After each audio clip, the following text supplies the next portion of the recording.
Welcome back. The Vicksburg National Cemetery is the final resting place for thousands of U.S. veterans. And joining me now is Brendan Wilson with the park. Brendan, thank you so much for joining me. Tell me, what is the story with the cemetery here? Where does it start? So the story of the cemetery really starts during the siege and the campaign for Vicksburg. So this is in 1862 and 1863. And throughout those battles, soldiers are going to be buried all throughout this part of Mississippi. As the war comes to an end, though, the War Department wants to bring all of those burials and make sure they're properly honored and taken care of and consolidate them into one national cemetery. So they'll look for graves throughout this whole area and other parts of this section of the South, and they'll start to consolidate them here in 1863. What that will result in is the largest of the Civil War national cemeteries. There's nearly 18,000 burials here, 17,000 of which are Union war dead, and of those 13,000 are unknowns.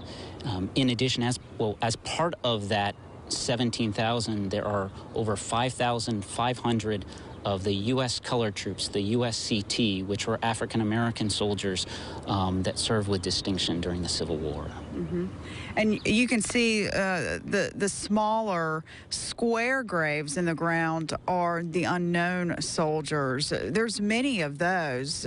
Tell us more about that. So, yes, when you look at the cemetery, you're going to see two types of stones. We have the upright stones with the rounded tops, and those are known burials. And as you mentioned, we have the square ones that are low and just have a number on them. They're the unknowns.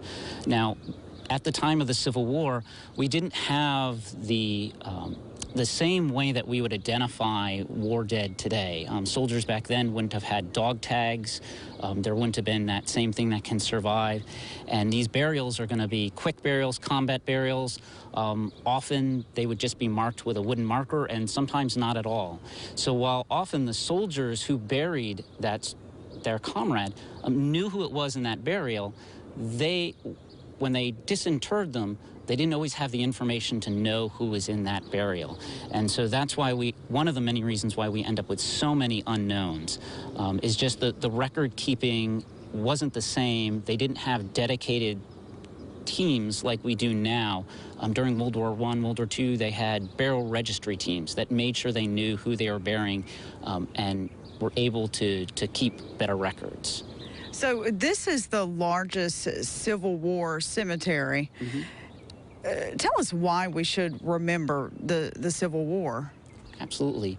Well, start with here in Vicksburg. Vicksburg was one of the most important campaigns and battles that would occur in the Civil War. With the fall of Vicksburg, it gave control of the Mississippi back to federal forces, and that would then eventually lead to a series of campaigns that would bring an end to the Civil War. And the Civil War was a pivotal point in American history.